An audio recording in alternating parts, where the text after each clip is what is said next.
Welcome everyone to Project C. I am your host Cina Ghiassi. Today we will be speaking to my very good friends Hisham and Jean. The basis of when I started this podcast was initially to have a really good conversation with very good friends, and also, people coming in for on their expertise and specialties. But these two gentlemen sitting in front of me are people I highly respect and very good friends with. And we also have a very good yarn from time to time. So initially I actually wanted to get you two on the first one. As you know, we had a crazy story behind. That was my fault though, hey? I can't remember. It was a few weeks back. It feels like it could have been mine. But this is it. We finally get to sit down and have a good yarn. Feels like it's been a long time coming. It's been a while. Been a while. So we don't really have any topic points to talk about. We're just going to dive into conversation and see how everything goes. Well, I just want to take a moment to say, very proud of my boy Cina. Thank you, brother, for setting this up. Yeah. He's definitely got a talent for manifesting ideas into reality really, really well. And it's pretty exciting to see. Quite quickly as well. Yeah. I'll be honest, the whole idea about doing this podcast hasn't been brewing in my head too long. Yeah. It's just kind of like, oh, that seems like a cool idea. I wouldn't mind doing that. Like, come on. What was like the catalyst moment? Was there a moment, or was it just like, oh, this could be fun to do? Nah, to be honest, I'm the kind of person, when I get an idea in my head, I got to follow through with it. Otherwise, it will eat away at me, and I'll have that feeling of regret. If it brews too long, I'm like, I'm not doing it, doing it. And it will feel like a self-sabotaging, within. That's really good that you developed that though. I think a lot of people are lacking that. It's a gift and a curse at the same time. Sometimes it can be like, it can work against me, like I can't let things go. Yeah.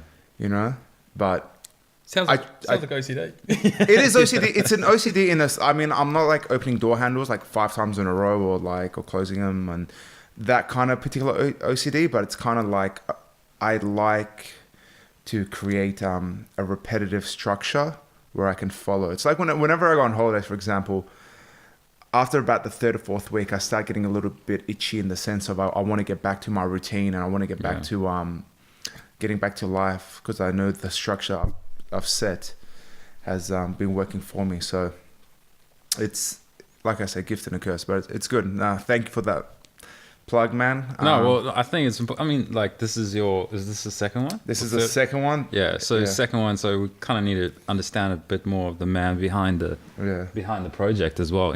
Yeah. Well, the first one we talked about the UFC. This is a discussion one. I've got ones lined up. I'm not going to give away any name guests. I'm just kind of going to release them as they go along. Can we swear on this thing? Or? You can swear. You can say fuck face, whatever you want. Well, I just want to say this tea's fucking amazing. Yeah, this is I stocked up with my teas actually today. I went to I'm gonna plug them. T2. It's like free plugs, bro. I don't know. I'm doing that free plugs, but I went to T2 and I grabbed some. This is called Jade Mountain, so this is my favorite. It's really good. It's it's not Nutella. I've called it. I call it Nutella flavored tea. That's good. But it's got a nice Nutella flavor to it. I also got these you smelled them before, these bomb ass berries, and T2 is ridiculous, like insane. If I can get a sponsorship through them, goddamn, I'll be laughing. So we nudge. I'll be rolling, absolutely rolling if I can get a T2. Just have one of those like click here for T2 teas to buy online. Making that clickbait money, eh? Exactly. Yeah. Yeah. Jean's so I'll give you just a quick background of friendships. Jean and I became friends in high school when I went to Churchlands. I was prior to that at Australian Islamic College, believe it or not. I grew up, this is the thing about me, I went to a Catholic school throughout my primary school years.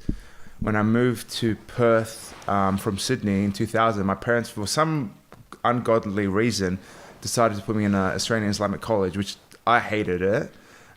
It was just a very unstructured school. And I finally got out of there after 2 years and went to Churchlands. First day, sat next to Jean, pretty much best friends since then. We just hit it off. It's like a movie story. Crazy memories together. Especially, we'll recap Big Day Out later. Yes, please. Yeah, that's the story. I'm gonna hold you to that. You're gonna hold me. Well, Hisham doesn't, I think, know about that story. Don't think so. I'll upload photos while we're talking about it. So I hope we got the visual aids. Yeah. That was, by the way, that was one of the greatest days of my life. It was. Hands down. You know those days you remember them for the wrong reasons, but you can laugh about them Yeah. afterwards, because at the time it was Yeah, it man. was- yeah. Poor choices make good We'll stories. get into that in a few minutes, but and Hisham, believe it or not, I've only been friends with him for the last maybe 6 months or so, It's a recent friendship. if not very recent. And the way we actually became friends was I opened up this food business called Juju Chicken, Yeah. and he was a regular customer. He loved the food and would always come in, and we just started hitting it off and started hanging out a little bit and became friends through that, which is quite weird because you think most people are either friends through university, schooling, networking of work or whatever, but we Yeah. actually just became friends through good conversation. So we've got a few good stories as well. I'm going to throw a Just- plug quickly right there. Yeah, Juju Chicken, 160 Hayes Street Arcade. there you go. Make sure you go. Yeah, I won't personally be there myself. We It's- actually own the premise, but we've got this gourmet chef running the show now. But it's still really good food. Yeah. It was all inspired by myself originally. So Saffron. The if you saffron got anything king. good to say, I'll take the credit. If not, go fuck yourself. So, No, I'm pretty much a regular there too. you are a regular. Yeah. Well, you're like a veganish Yeah, vegetarian. that's the thing. I mean, Juju Chicken's on the name, but they do killer mushrooms as well. Are you vegetarian? No, I don't know why he says You it. are. I You have were veg- at one state. This is what I have stage. vegetarian tendencies. Okay. Every now and then, after like I get a bit over. But like you I were just get sick vegetarian of for meat. like 6-7 months. I'm pretty Yeah. Can you But expand that's on- not like. Can you expand on what? Oh, it's mainly. It's kind of interesting actually because I didn't really. I wasn't too much like buying into like the whole animal cruelty stuff. Like, I'm not saying it's not bad or anything, but I never really connected with that. So I actually did it for health reasons, because it got recommended to me after like some of my blood work came back and some of the stuff was just completely out of whack. So they were like, all right, you need to kind of go back to basics a little bit and just like put your body out of stress for a bit, because meat and dairy have highly inflammatory properties on the body. They also obviously got their like own good things about them, but they're pretty. And I think you've noticed like an increased propensity of a lot of celebrities and persons of interest Yeah, who are exactly. sort of following through with Yeah. the vegan or vegetarian movement. Yeah, Bill Clinton, Yeah. he's fully vegan now and stuff. Really? Yeah. You got to be careful though, because like there's stuff. Any excuse not to eat out Hillary, eh? Oh, man. Jesus! That's a Escalated that's- quickly, man. Talking about the presidential election. Move it on. I'll get that mic a little bit closer to your mouth, bro. Just, No worries, man. presidential election in America. I mean, we live in Perth, Australia. We are the most isolated capital city in the world. It's true. Yet, you look at a place like America, and I won't lie, you start to ponder at what kind of direction we're going with in the Western world. Is it good? Is it bad? When you say good or bad, are we talking about Trump versus Hillary? We're talking- about I mean, Lives Matter like, versus All Lives Matter? Yeah, that's a complicated. There's a lot of things going on in America right now, but it's usually America's usually at the forefront with the, with the changes within the world. So, Well, the thing is, man, we're noticing it here as well, right? So Pauline Hanson, really right wing, was Malcolm. very popular up to about 20 years ago, I think. Yeah. Sort of faded into the background, Yeah. but come back with a resounding, amount of votes. And I think we're just noticing now that, I mean, this is all dependent upon people's values, but I think realistically, a lot of racist parties or people with extreme tendencies are really like surfacing like never before. Yeah. You know what I mean? Like, a lot of people would say this is impeaching like the freedom of speech movement and taking it too far, but I think you're really noticing it now. I mean, and that's like the great divide with the American It is. political race that's happening. Like you got Hillary or Trump. Yeah. Hillary's getting exposed. Trump's an open racist, but those are the two choices. I mean, I'll be honest, I don't think he's an open racist. I Trump. don't think he He's an actually. open racist. No, I Come don't on, think he is. I really don't think he is, because I was listening to Mike Tyson talking about him yesterday. Mike Tyson's, believe it or not, pro-Trump. Yeah, And but it- and I mean, it- no offense to Tyson, but I'm not going to take his political. I know, views as, but like- he talks about. Well, he made a few good relevant. Stay in your lane, He made a good few relevant points. He spoke about maybe he doesn't truly believe that's him as a person, because he works with Latinos. He's worked with Black American, African American. Is it African American blacks now? I'm not too sure. Apparently, it's changed. But the gist of what I'm saying. And he's spoken about it, and he goes, "There's no real you don't feel that racism from him." He's saying essentially what happened was when he was thrown into the deep end of being in the presidential election with being a Republican nominee, he wasn't probably as well spoken as he should have been. And if you look at most of the dumbass things came out of his mouth, it was earlier on with the Mexicans saying they're all rapists and stuff like that. He wasn't very presentable in the way he was. Bro, he kicked out a baby like a week ago. I didn't see that. What happened there? But you said throwing in. So Trump's actually spearheaded his campaign. I was also going to call that out. And he's been very vocal about not getting sponsors, but he's actually been receiving sponsorships as well. But I think what he's doing is he's actually pantomiming to like the southern sort of communities where the racism is so entrenched still and garnering that vote. So you're saying that he's basically not a racist, and he said things earlier that are taken out of context. But how do you take out of context that you're against Americans, Muslims, blacks, and you want to make America white again? Sorry, great again. And the other thing is also, it doesn't really matter whether he believes it or not. It's the fact that he's using fear It's a facade to manipulate the people, right? That's what I disagree with. I think also, because this is the thing, I'm a very liberal person with my mindset. I always listen to a person's point of view, and I really don't judge. I mean, people will think I judge. I don't judge. I honestly look at Trump and I go, okay, what made him think, what made him get into that mind state of thinking, all right, that's my direction. This is the way I'm going to approach my presidential extreme response to extreme circumstances. It is. I mean, it's extreme, but you look at someone. I mean, going back to Tyson, he was making a very good point about the American people are really tired of the way things have been run by the previous presidents, and they always, he said he called out Obama, talking about how he thought, this real change was going to happen when he came into place, but nothing really did, and maybe people, the American people are just tired. Maybe most people are just tired of this facade of being a politician. We want what's best for you, but never really delivering. But also, it's and people are like, fuck it, let's just try something completely different. It might backfire, but you know what? At least we can say we're trying something. So the thing is, I think people garner to the logic of Trump, where he says, I'm a successful businessman and I've operated business and things like that, right? But I mean, this is the thing. Is a country a business? It's about people, right? At the center of it, there's people. Yeah. There's 250 plus million people in the US. And they're talking about, studies are showing that 50% of the jobs in the US in the next 20, 30 years will be redundant. Yeah. And then you've got Trump talking about, it's this Chinese economic deal and we need to slap down on that and restore jobs to America. But how long are these jobs going to last for, realistically? We're talking in terms of cultural and technological progression. Are they actually jobs to stay? Yeah, or is this, again, another fear tactic? I know how he could do it, and this is where John and I always disagree. God, well, we're not going to... You know what, we'll get... I'm very free market capitalism. John's a bit of a socialist.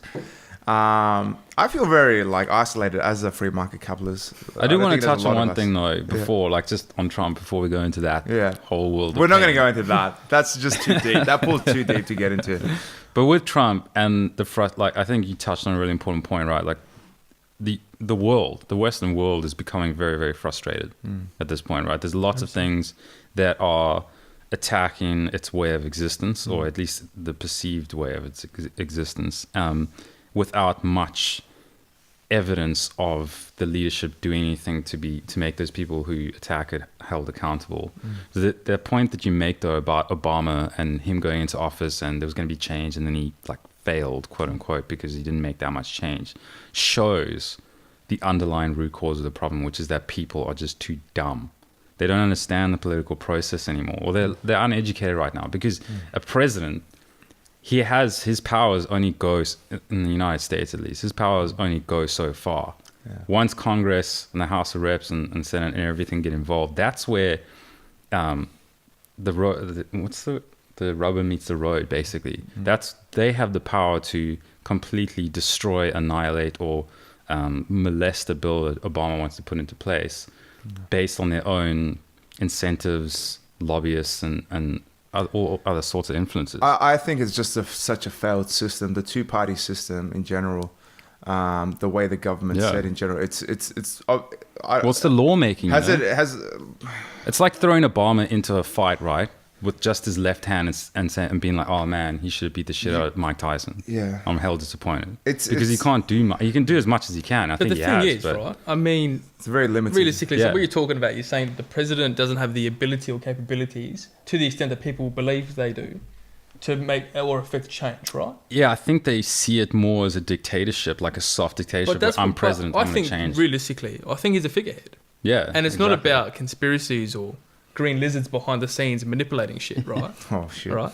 We're not going to go there, but I'm just saying, like, I know the no-go zone. yeah, but you know what I mean? Like, Yeah. if you look at the Queen, right? Is a monarchy really required? No. No. But not required for financial reasons. But it gives that country its culture, it's a figurehead, right? Yeah. It's basically like, it's not about putting someone on a pedestal so much and so forth. But I think like this is rife in human history. Like it's happened for thousands of years. There's Yeah. always been elders, and then there was, you know, chieftains, and then there was kings, and then there was leaders. Before there was And gods. it's- Yeah, I mean, and A this hierarchy, is the thing. yeah. Exactly, but going back to America on that, I mean, and talking about Trump's reasons or America's people's reasons for frustration. Yeah.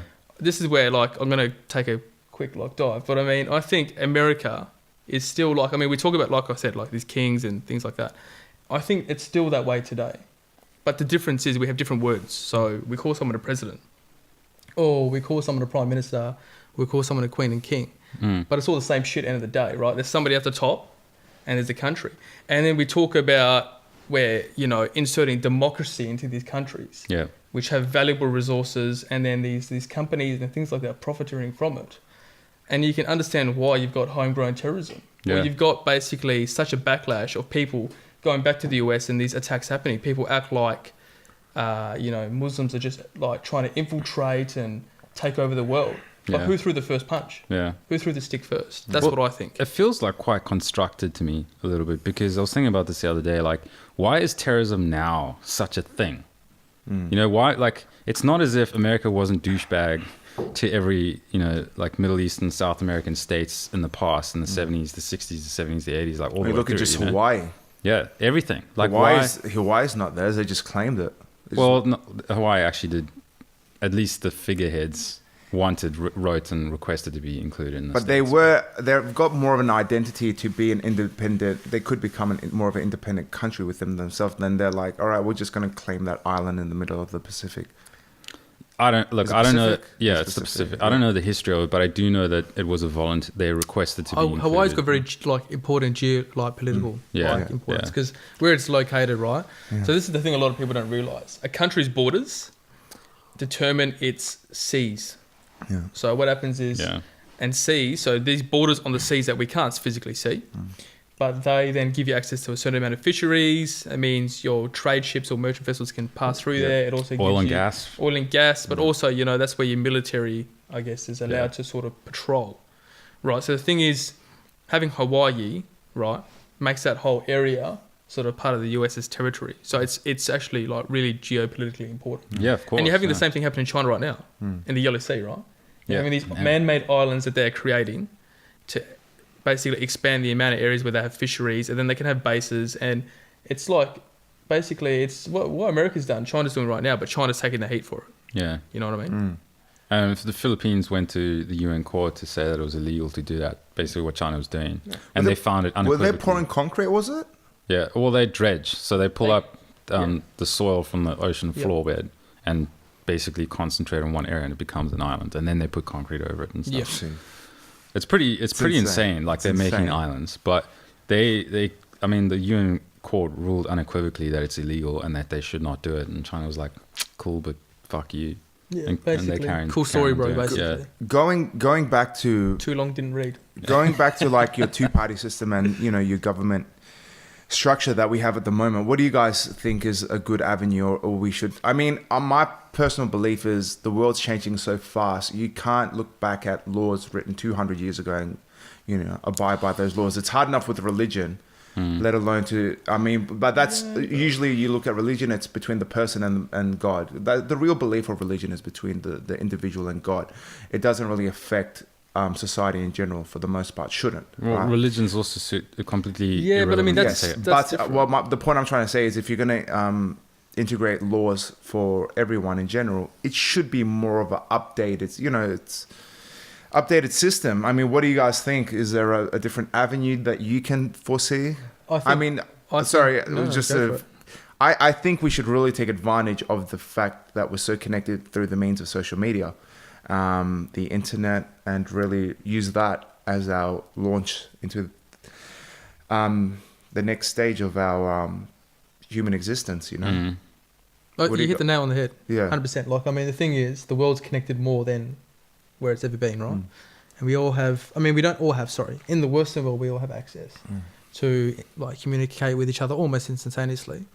And I think as you see the next 20, 30 years of the next 2-3 billion people coming online, you know, with the increase of the internet services that we have, I think that's where it's going to head. I think people will have, like, it'll be census, or it should be. I think the way it should head is that people have census. So the thing is, everybody's able to communicate and vote and have the ability to do that through the internet. Yeah. And therefore, any issue that's sort of raised by society or any law that's sort of interfering or holding people back can then be ratified or changed or modified by the greater people and census. Now, the thing is, they may not have the best circumstances, right? Because not everybody will be educated in a certain field. Yeah. You make a very good point though. Like a vote, say if my vote and your vote is completely equal, but let's say your job is analysis in politics. No offense with like bricklayer, but they're not exactly specialty is within economics or the political system. Yeah, I mean that's what I wanted to bring up. Like, do you give someone a certain more valued voting points? I guess then you're changing democracy, right? And the biggest example of that, the most recent biggest example of that, which to me, and this is my own personal opinion, was a failure, was Brexit. Like that was the most perfectly democratic process ever that I've seen. Yeah. Like everyone in the country just voted, and they voted completely wrong. They fucked up. I mean, so bad. It looks like, I mean, looking at Bloomberg's reports that are coming out, it's having a massively detrimental effect on England, and it's not going to solve the problems upon which the people who voted for Brexit were hoping to solve. So it's a lose-lose situation. And when you look at some of the funny facts on it, like the amount of times that they searched on Google the next day, what is Brexit, after voting for it, it boggles the mind that, yes, democracy, we've all been sold democracy is this great thing. And I personally believe it is. It's just people need to be educated enough to actually qualify to have a vote in some circumstances. I don't think that not knowing enough about something as significant as something like Brexit, you should just let everyone, without any sort of qualification, vote on it. It just doesn't seem... I know it's a really, really tricky road to go down. Exactly. But it's so hard to like justify. Do you think you should qualify to have a vote? I don't like. Can't. Yeah, you can't. Everyone has to have a voice, right? Otherwise, then you have oppression. If you try and do that, then some psycho like Trump will just you can't do it, and then it'll just become parliamentary, and it'll just become him, and it'll be like Stalin again. So it's really hard. But on the other hand, you're becoming like lemmings, where like lemmings are like these, they're like kind of like mice. And they all follow each other. Isn't that and they a routinely game? No. Well, maybe, I don't know. It was a game. Back in the 90s, Lemmings was a fucking... I'm just thinking of Leamington here, so I can't tell you. It was a dope game. I used to play it in the 90s. Really? It was a computer game where you'd get the first one to do something and everyone would follow. Yeah, you'd start building a bridge. That's exactly right. And your right. objective was to get to the end. Yeah. And you'd use them. You'd lose some along the way. They'd die, whatever. But the aim was to at least get one across the line, and you get that one across the line, you win. It's very... No, but that's the thing, right? And they've used it as examples throughout history. Lemmings are like, I think it's like Northern European, like Siberian, somewhere there. They're like these little mice, and they follow each other, and they're routinely famous for following each other off a cliff. So they'll just like run, and everyone will join as a big crowd, and you just see these fucking mice like flying off a cliff, dying. And it's like the same kind of thing, you know, like, oh, Brexit's shit because we need money for the national health system, and, you know, these fucking immigrants are taking our jobs, and they're lazy, which doesn't make any sense. Let's do Brexit. The funniest one, I was watching a video of Brexit, and this woman was she was like crying of happiness. Because because she's like, we're independent again. England's finally independent again.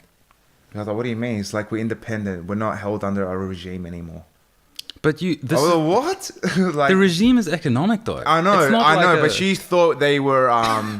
She thought in her head that England was being ruled by the European Union. Yeah, and they lost their independence. In a lot way. of people feel that way. Oh, my uncle who lives there felt the same. He voted for Brexit, And I had a very interesting conversation with him about it. But the thing is, like, and maybe I've come off on the wrong foot, but I don't disagree with their fears. Like, I understand that they've got these worries and they're very, very concerning issues, right? It's just that they've been sold a lie that Brexit will solve those issues when it's not going to. It's going to make it worse. You know it was a lie when the people who pushed it, as soon as they had the power, they're like, fuck this, I am out. Yeah. Well, again, why are they not held accountable for some reason? I mean, you can't push an idea and once it pulls through, you're like, you know what? But that's democracy. It's like a father knocking up his like like a dad, like, sorry. If a boyfriend, let me go. If a boyfriend's knocking up, a boyfriend's knocking up his girlfriend and he's like, yeah, let's keep it, whatever. Like, once it comes out, once the baby's born, he's like, fuck this, I'm out. I mean, he's held accountable through child services and, paying, what do you call it, child? Alimony and shit. Yeah.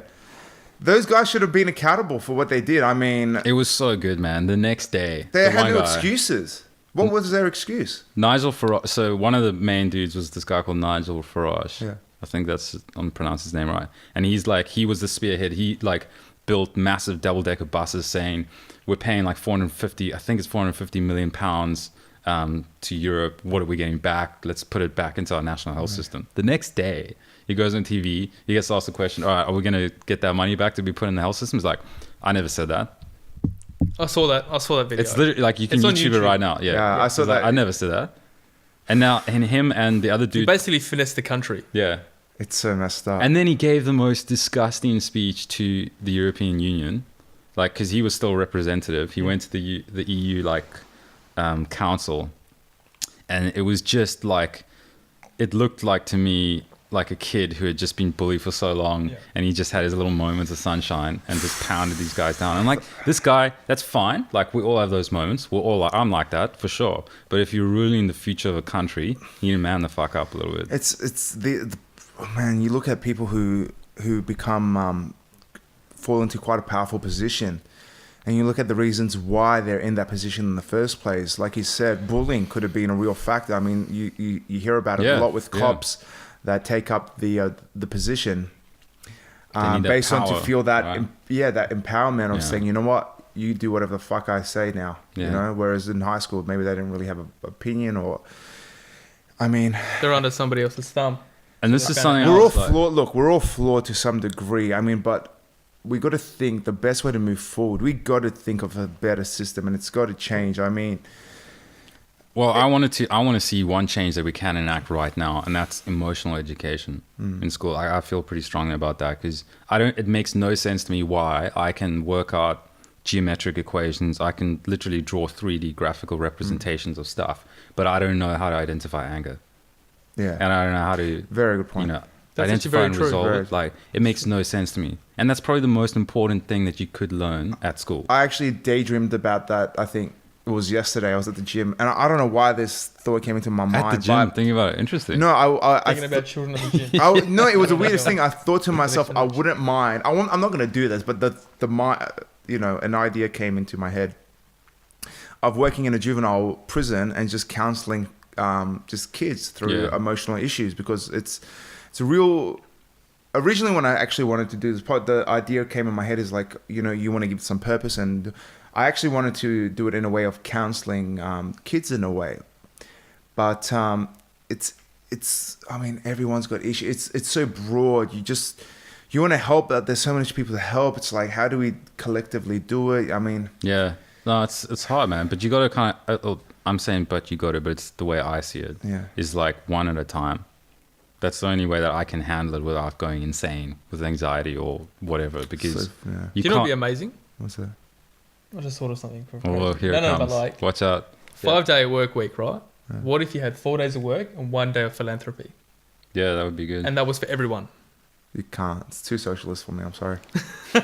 With my beliefs, you're free to do whatever. I don't know how. Like, let's just just the tip for this conversation, right? And I'll go into my Tupac story in a second. No, I mean, dive into your Milton Friedman Crocker stuff. I'm just very pro free market capitalism and very pro-liberal in my mind. Could you please explain what those views are? Yeah. Okay.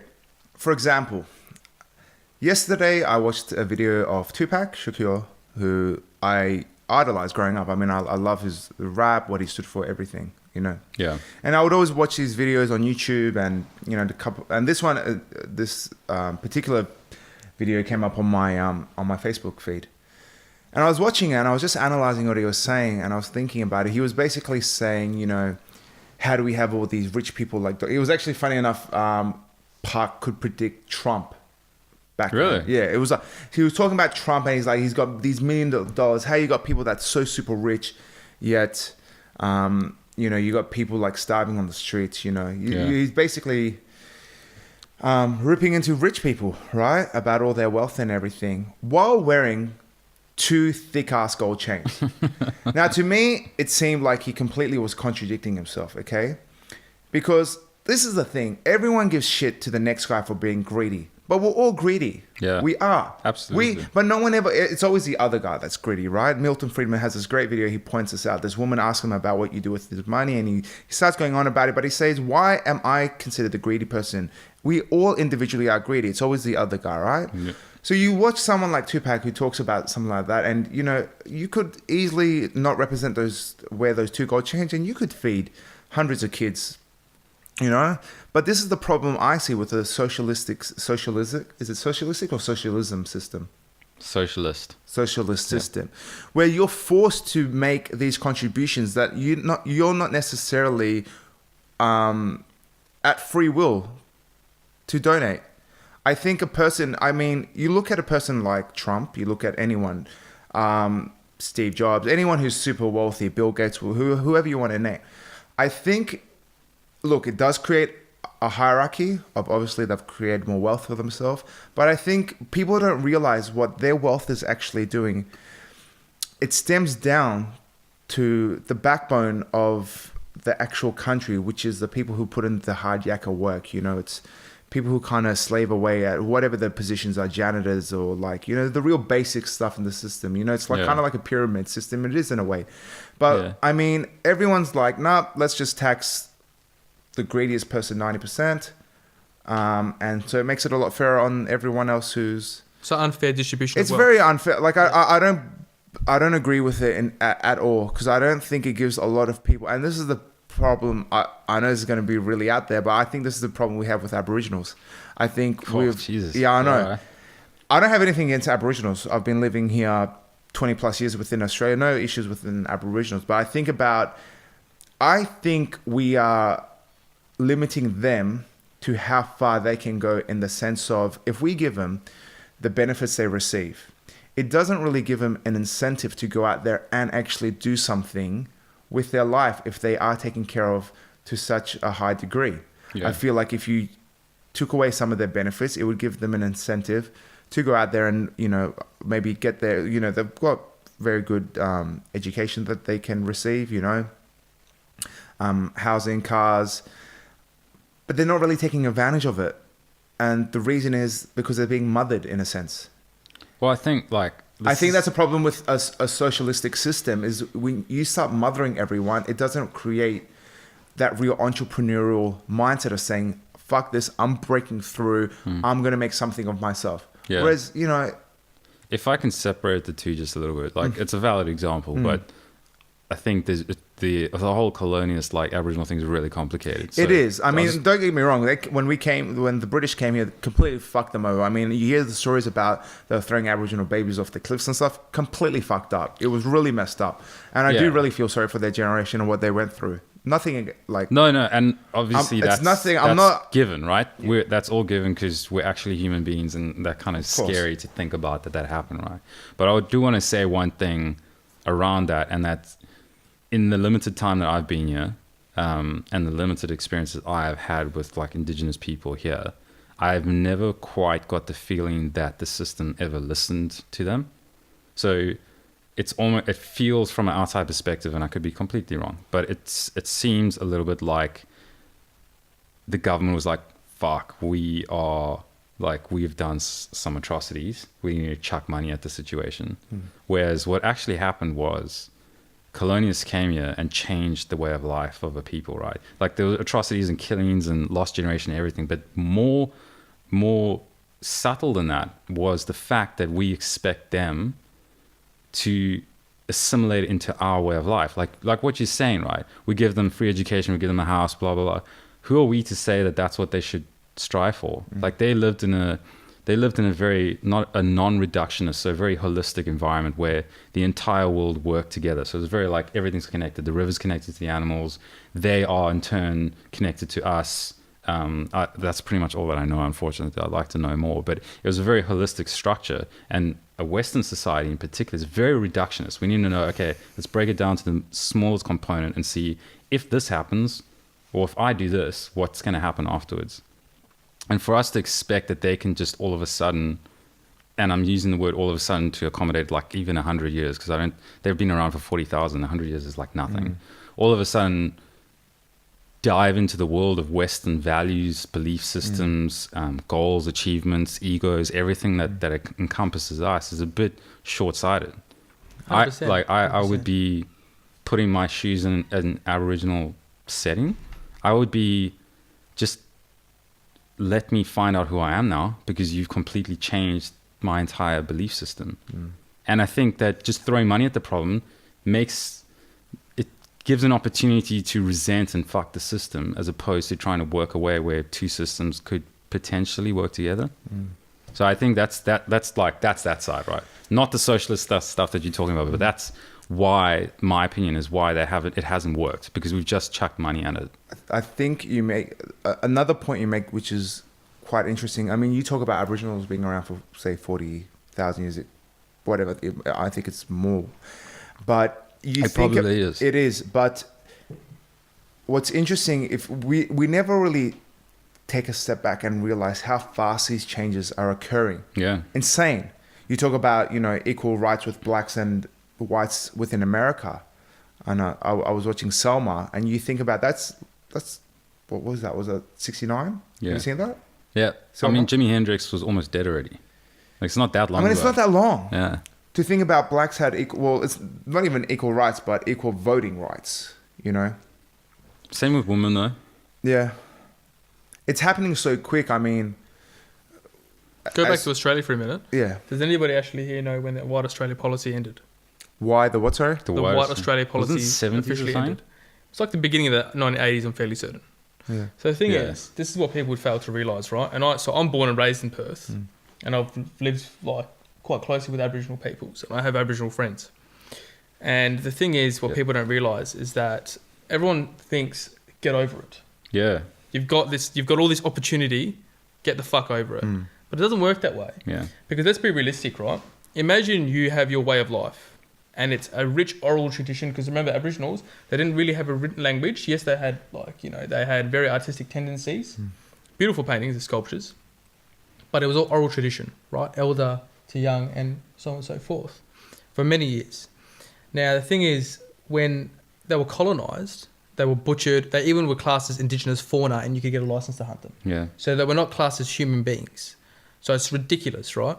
Now, the thing is, White Australia policy only ending so soon, right? Think about it. It's like 3 or 4 decades ago.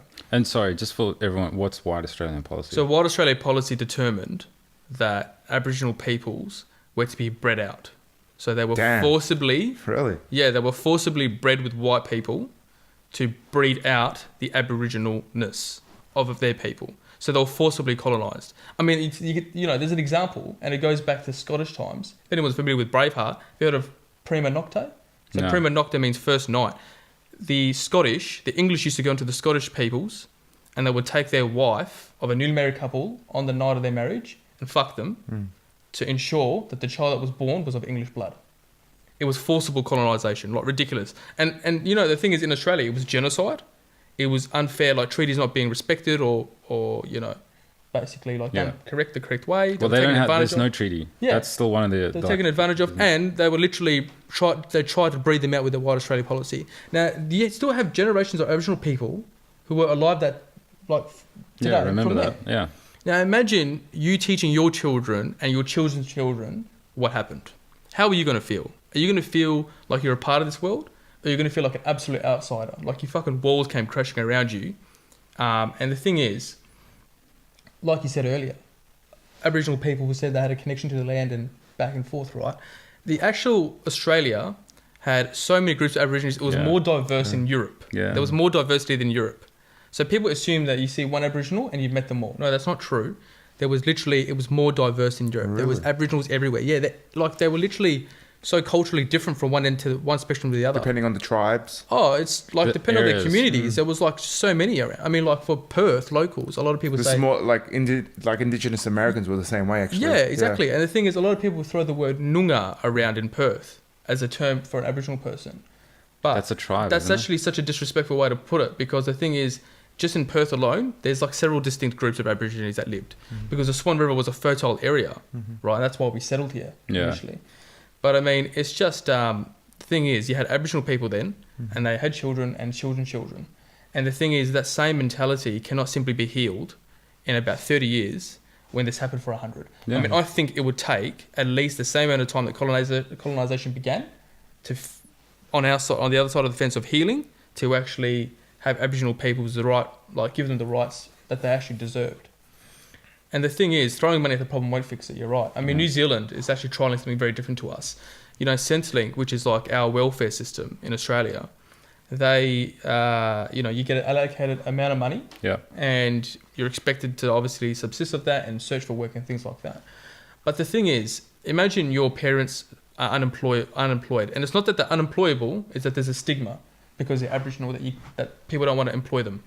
And some companies say, oh, Aboriginals get more opportunity. Yeah, maybe for things like Rio Tinto or large mining companies, but the thing is they've got an invested interest, right? They want to mine that sacred land that belongs to those people. So they say, yeah, we'll bring some Aboriginals on board to save face. Yeah. So that's not really true integration.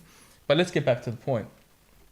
When sorry, what was I speaking about? No, like I don't remember. like Aboriginals. Like The Aboriginal, well, you're talking about the individual tribe. Yeah, the thing is, so you're actually technically unemployable because the racist stigma is so prevalent still, even though it's not discussed or openly mentioned.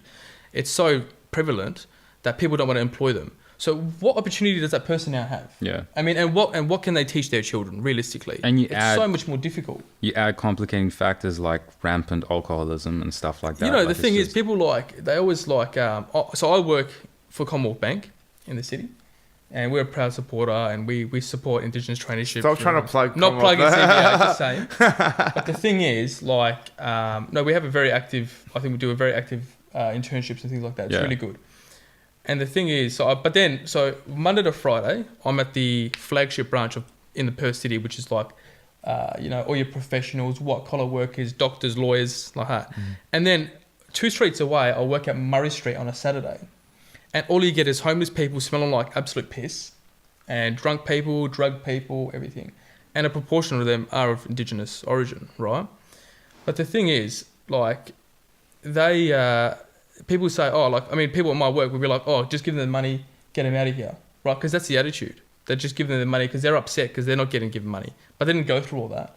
And secondly, that's why there's a problem. Yeah. You know, you had these remote communities where Aboriginal people were living, and on Centrelink payday, white people would pick up in their utes, stack the tray with beer and alcohol, and drive up to these communities and be like, here you go, and sell it to them.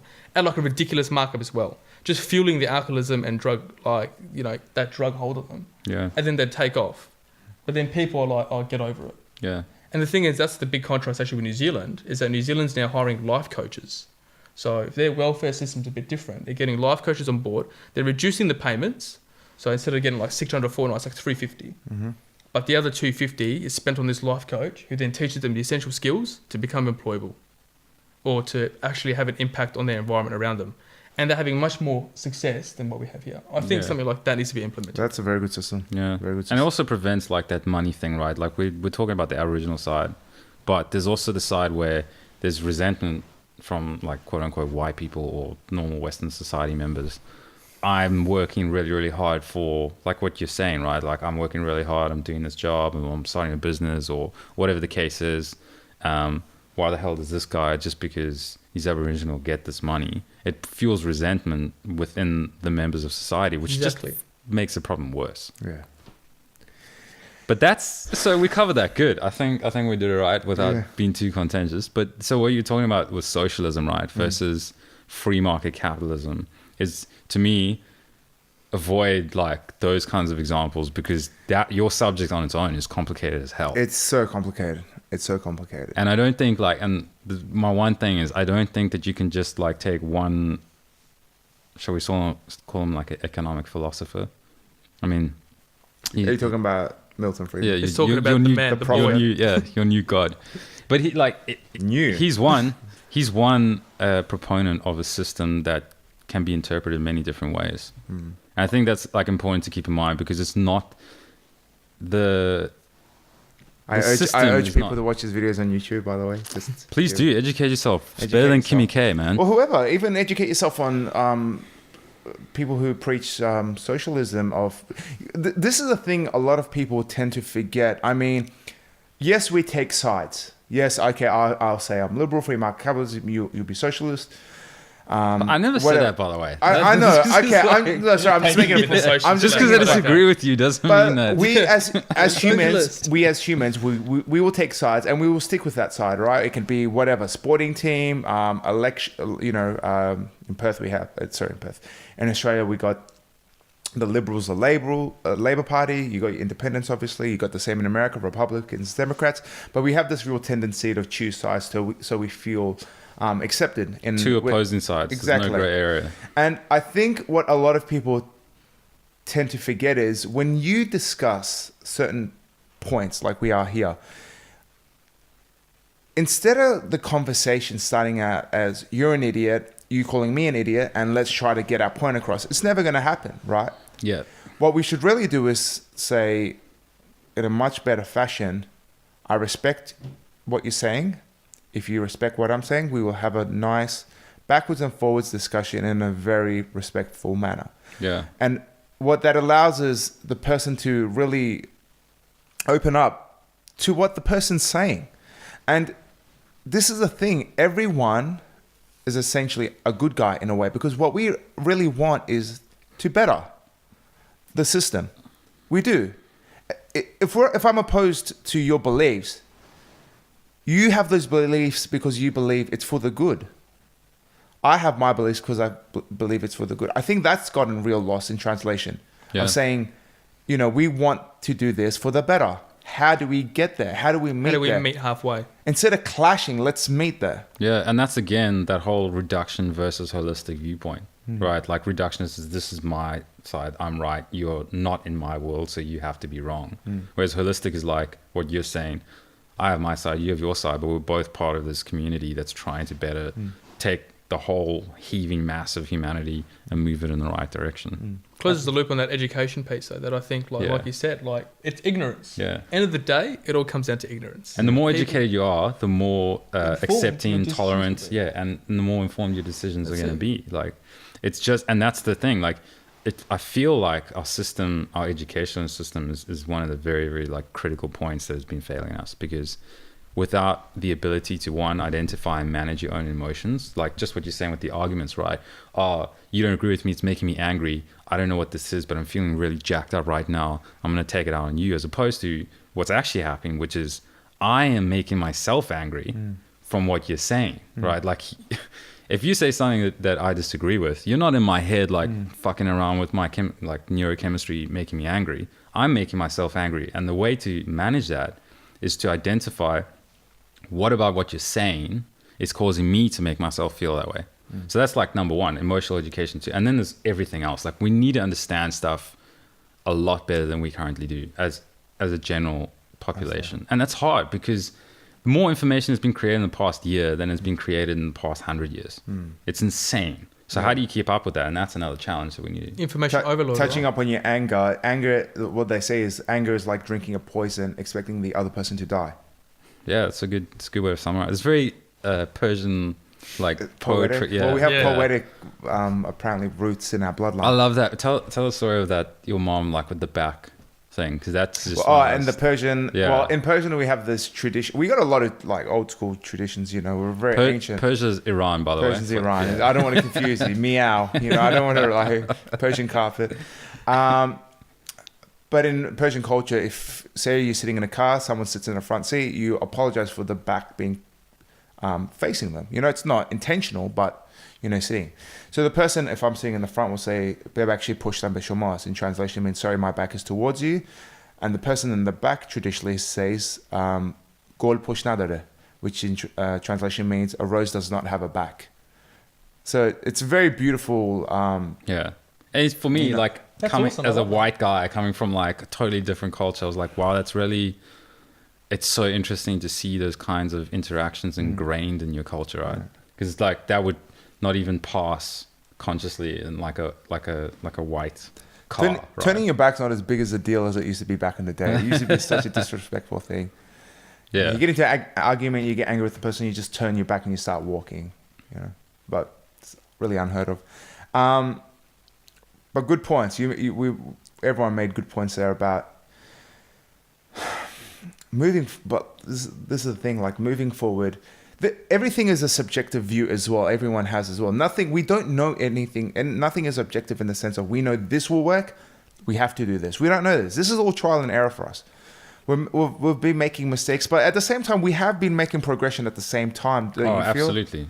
There's no question. It may not feel like it because front of mind is terrorism, chaos, disaster, that kind of stuff. But if you look at the straight facts and statistics on it, it's unquestioned how much progress we have made overall across the world. And that's the reason. Human rights, economics, money be made, reduction in poverty, albeit we took a little bit of a dip in 2015. But overall, there are less people who are under the poverty line now than there were in 1960.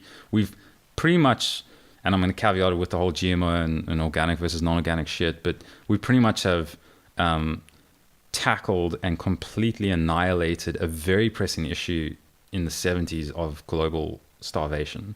Because at that point, the production of food was going to be eclipsed by the explosion in population insanely. It was like one of the big things. It was like, it's just not that famous, but it was a lot like the ozone layer in terms of its profile. And we've managed to annihilate that, albeit there are still starving people around, but that was a massive issue that we tackled head on, international coordination for. So I don't think there's any doubt that we have made as a species to ourselves great leaps and bounds. At what price though? Because now we have to start thinking we're reaching this point where we're reaching a maximum. Everything in our life, our DNA is encoded to grow. And that is predicated on the ability of the system to support the growth. And we're reaching a level now where the system is being stressed to its final levels of being able to support our growth. So when we take away that element of growth, like, okay, and I'm talking about physical expansion, obviously, like we can go into information and stuff, that's different. But the number of people in the world and whether there's enough food to feed us all and whether there's a room for the environment in the future is actually a question. Right. Are we going to be able to peacefully coexist with the environment, or are we going to completely annihilate it? Seems like we've been getting better lately. Do you disagree, Sean? Oh, we're fucked. Let's be real. Let's be real. Oh, let's be honest. Like, realistically, right? You reckon we're fucked? Absolutely fucked. I was trying to just... Just to touch up on what you said there, a lot of those reasons that you pointed out that we're moving forward is a lot of the reasons I actually stopped watching the news, because I felt like the news was really suppressing in the sense of it's breeding too much fear amongst... it's biased. It's very biased. I mean, the advantage you have with a system like this, with a podcasting system, there's no network, there's no censorship. It's completely independent. It's completely independent. I'm not, there's no one besides puppeting... T2. Besides the T2. There's no one puppeting me into... what I can say, what I can't say, and it's a freedom of speech in the purest sense. Whereas, unfortunately, with these news broadcasters, it feels so animated in the sense of it's just growing up. It felt like it was constantly about fear, being it's really manipulative. Yeah, well, there's a very famous con artist motif, basically like a theme, right? That all con artists have. And it's give so you can take. So the taking, if I was to steal money from you, you probably wouldn't pick it up or wouldn't feel like it's been taken if you're giving at the same time. So you give something, I give something that I don't really need to take a lot more from you that I want, right? And it seems again, my own personal opinion, but it seems like the current media system is that. We're promulgating this fear everywhere. Like you're going to get stabbed on the train, you're going to get run over by a fucking truck, you're going to do like all these things, People freak out all the time. And understandably, but it's disproportionate to what's actually happening. I was having lunch, and I just met this guy talking to me about how he's scared for himself, he's scared for his family about ISIS. Yeah. It's understandable though. Like there's fucking videos of people getting their heads chopped off with a butter knife. Like fuck, you know, That's like fucking brutal. That shit's scary. It is scary, but it's not. Brutal. It's not proportionate to the threat level. You know, like your fear that you feel, and this is another like symptom of modern life. Right. Yeah. Is not representative to the actual danger there. This is the thing, right? Yeah. What does news actually mean? Yeah. What is the definition of news? I'm not too sure. Do you mind if I Google or search it really quickly? Go. Does it stand for something? Yeah, so news, like from what I Does remember. it? I don't know. Yeah. It's an acronym. Yeah, so Really? That's news Shit. to me. Give me 1 second. Sean bringing the real shit. This is like real, right? Sit back, relax. Just finish the point while I was looking for that. Yeah. What I'm talking about giving and taking is like we give you fear and protection, and we'll take your freedom, your privacy, your freedom to act on your own, those kinds of things. It's true.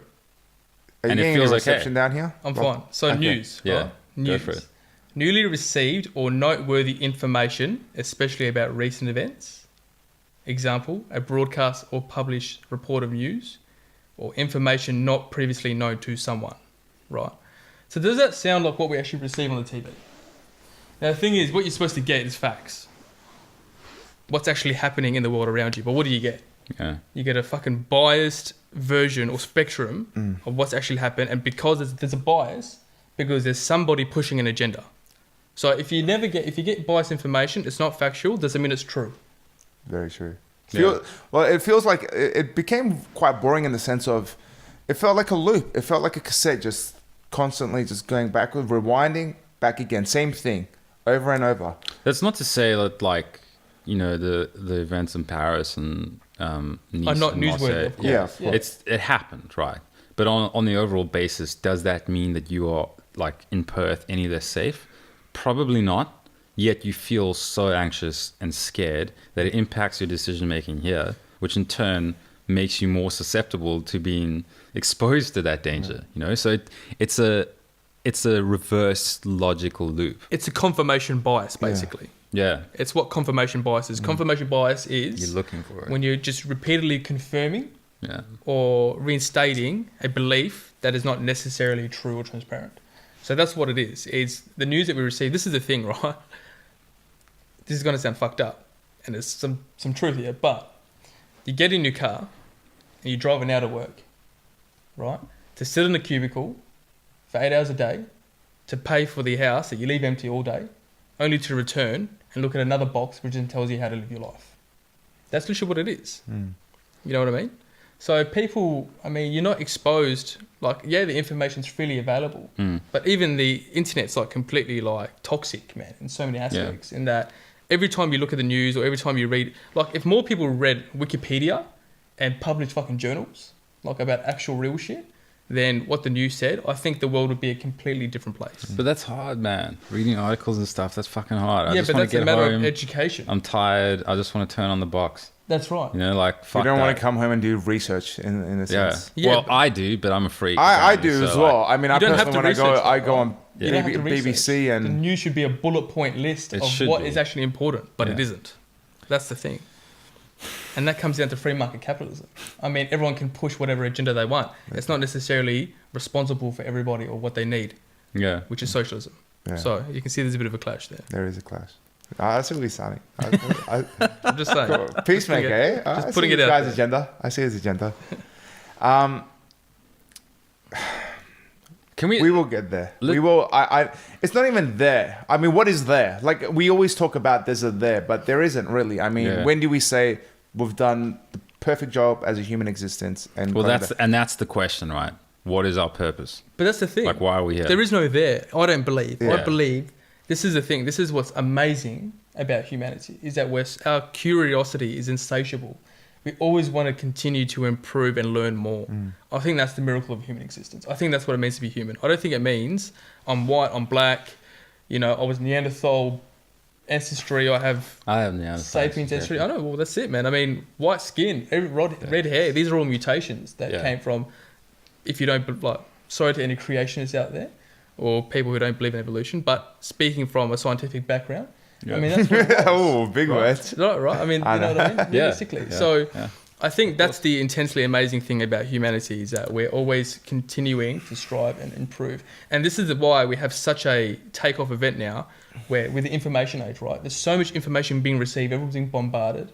And I mean, the thing is because as the amount of humans expand, so does our technological like progress. Yeah. And it's going to reach a point. And that's, you know, you guys are familiar with the technological singularity, right? Yeah, I knew you were going to delve into this. You knew I was going there. I knew you were going there because we were reaching the singularity in the store. Go for it though, because I don't think people watching. Yeah, okay. Break it down. So maybe you do. Sorry. The technological singularity at first is going to sound like something super ridiculous, but the more that I explain it, it will seem to make more sense. So what is a singularity? A singularity is a takeoff event. So for example, we've got a graph here, right? Like that way? Yep. No, I think that way was the right way. That way? Yeah, it was. Yeah, so a graph like this way, right? So this is X, this is Y, and then this is me. So linear means you're heading in this direction. So it's what we call asymptotal rate. It's just flat rate, right? It's just continuous progression along a linear path. 1 for 1, basically. Exactly. So, but what is exponential progress? So it's like this. So it starts off slow, but what happens is it continues to improve faster and faster, and thus it reaches a point where it no longer fits on the graph because it's moving so quick. Yeah. So exponential at first seems less, like not as strong as linear progression, but exponential always takes off, and that's what a singularity is, right? A singularity event is when it reaches a point where it's improving so quick, and we are very quickly approaching a technological singularity, and I'll tell you why. I mean, the thing is, we have more knowledge, right? So our existence today exists for less than 0.01% of human history, which accounts for 200,000 years, or if you want to say up to 2 million years, depending on where you feel Homo sapiens come into the picture. But we literally live in a time where we're so... It's nothing like what our bodies have been programmed to basically experience. Yeah. Right? Yeah. The thing is, we don't care about food. I mean, we don't... So the thing is, look just like 12, 13,000 years ago, right? Human beings would have been intellectually so knowledgeable about their... They would have been like a fucking Rambo. Like, so knowledgeable about their environment. They knew what to eat, how to grow crops, how to survive, all these crazy shit, right? And the thing is, but you look at the human being now, and I'm upset that my burger's not hot enough, or... You know what I mean? I jump on the computer and I'm like, fuck, you know, this porn's not loading or whatever it is. You know what I mean? But my point is, like, we no longer have the same qualms or, I guess, structures around us. Like, how do I put it in a simple manner? We basically don't need to struggle to survive like we used to. Yeah. Right? There's a place for everybody. So the thing is... Physically, that is, right? Is it physically? Yes. It's allowed everyone to, like a large percentage of human beings that was no longer able to previously, to pursue technological and intellectual progress. And so that's why so many things are coming out now. So many, like, you know, you look at your iPhone and you're like, fuck, look at 5 years ago, my iPhone was a piece of shit. Now it's like this amazing wonder that has access. Yeah, but you're still not happy with it though. That's right. But it has access, like literally, think about it, right? You had a Nokia, like 20 years ago. 3310 represent. Yeah. And you Snake. And you could play Snake and you could text message. And now you look at 20 years and you have access to the entirety of human knowledge from your pocket. Yeah. You know what I mean? So this is the insane leaps and bounds that we're making so quickly. The internet feels like it's always been around. It's been around for less than one generation. Yeah. You know what I mean? So the thing is, as technology continues to improve, it's going to increase in its frequency and rate, and it goes faster. And we're approaching this singularity. So the thing is, the next step everyone's worried about is artificial intelligence, because that is where we're headed. And, you know, Google, my cousin Kaz, he pointed out a few things at Google Home. I don't know if you heard of that. Yeah. YouTube, if you haven't seen it, YouTube Google Home, it will blow your fucking mind. What is Google Home? It's just, it's insane. Have you guys seen Microsoft HoloLens? No. Or Google? The thing is, this is where it's headed, right? Augmented reality. The oven. Fuck, everything. the oven. Let me explain. Wait. Go for it. Yeah, you mentioned this earlier. They made this oven that you put in the food. Mm-hmm. The oven detects what the food is, the texture, it cooks it to the perfect result that you want. You put a thermometer. No, it's not a thermometer. It's a thermal. What do you call them when you put the pin through them? The pin thing that measures the temperature. Yeah. You know, but it can accurately detect how well it's cooked. Yeah. And it will give you an exact perfect result at whatever it is. It could be a cookie. It could be a large chicken breast. Yeah. Whatever it is. But it's insane. It's got its own artificial intelligence where it knows what to do. You don't tell it anything. You just shove the raw chicken You in. basically put a raw whatever it is in there and it Yeah. knows to do what it does. But this is the thing, right? It's insane. And it's got HD camera. It was just mind-boggling to me. But how does it know? It's been programmed to, right? Yes. Which is just like our instincts. Yes. So this is like closing the loop on the singularity thing. I went off Yeah. on a tangent there. Go for it. But basically, we are limited in the sense that we are human beings and our human mind can only take us so far. And this is where artificial intelligence comes in. It starts with an oven that can cook some crazy shit. But it gets to a point where what if we create an intelligence that is superior to our own? And that's where the technological singularity comes in, is that we basically will create an artificial intelligence that is superior in intellect to a human being. And thus we'll be able to create or manufacture technologies that are beyond our current comprehension. So in essence, we pass the baton of dominance to Basically, artificial intelligence. you now create an intelligence that has superseded yourself. And what happens there, that's the frightening part for a lot of people, but exciting for a lot of others. And that's what the technology singularity is. And they predict it's only 35 to 40 years away. I mean, there's a guy named Ray Who's they? Kurzweil. Sorry. So Ray Kurzweil, Yeah. Neil deGrasse Tyson, Bill Nye. You know, everyone, they're very famous people. Yeah, the high profile scientists. Exactly. But if you listen to Neil deGrasse Tyson, and what's the other gentleman? Ray Kurzweil. Ray Kurzweil's got like an amazing history of predictions. He's like 97% apparently accurate, and he predicts the singularity in 2045. It's a point where intelligence will basically be beyond our own. Can we reach the singularity without artificial intelligence? Well, no, because human progress, while seemingly exponential, is also very linear.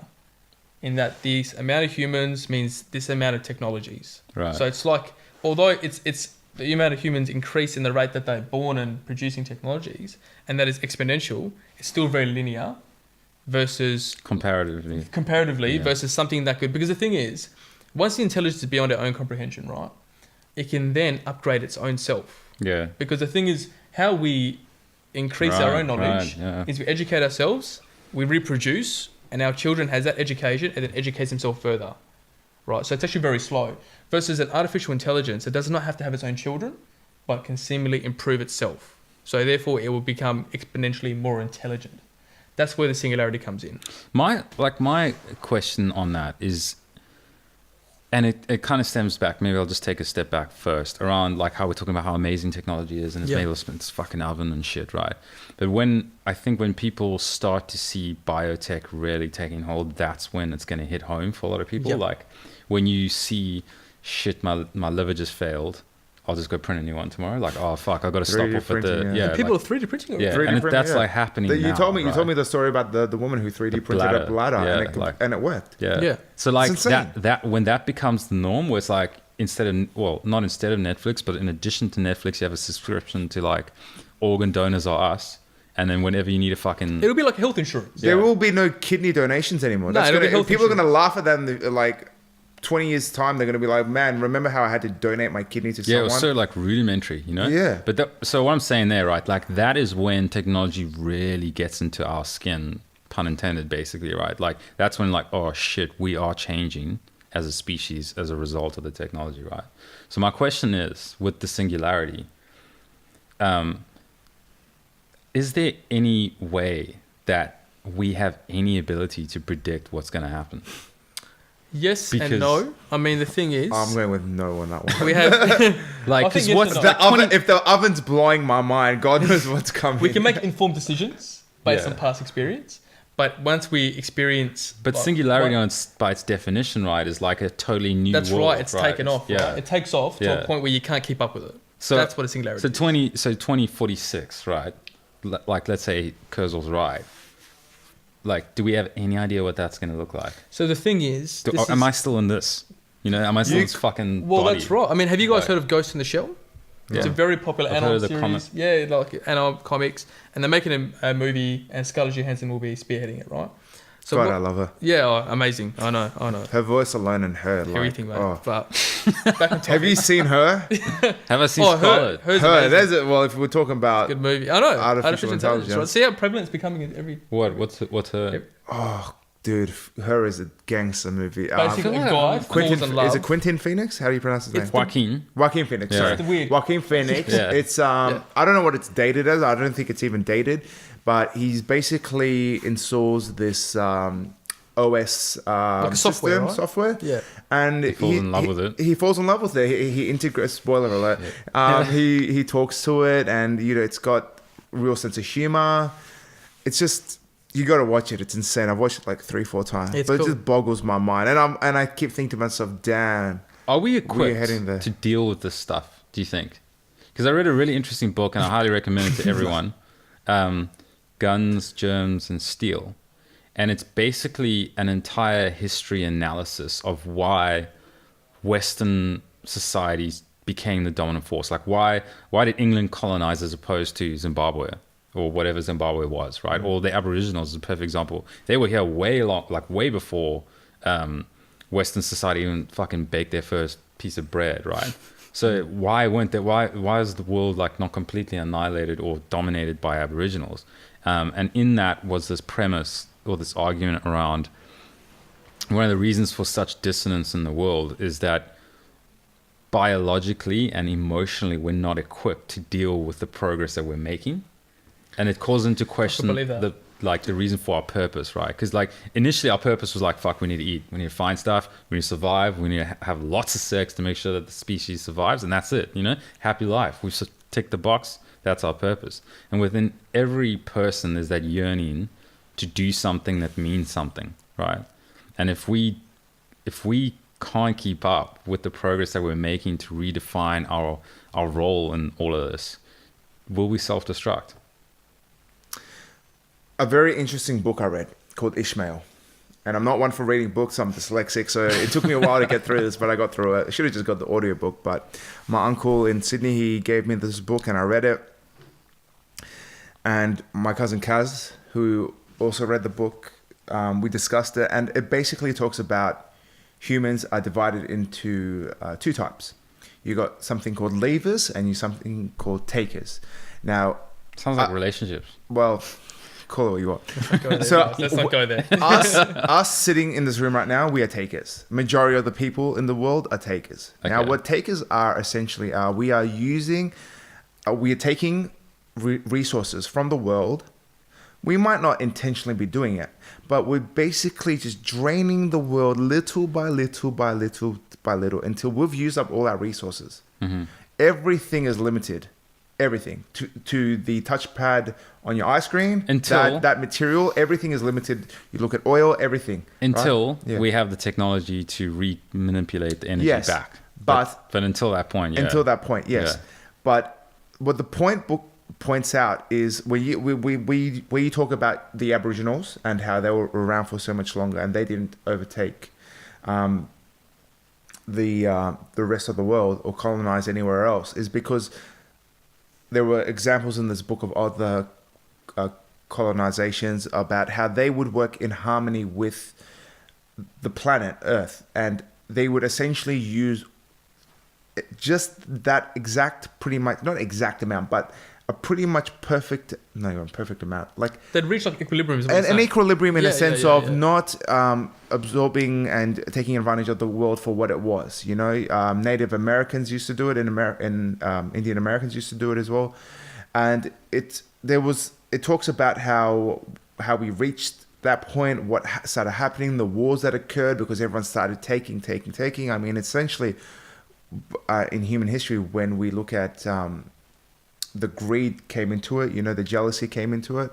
We started just wanting to take, and it's always became this real struggle of taking and wanting more. Like I was touching on earlier.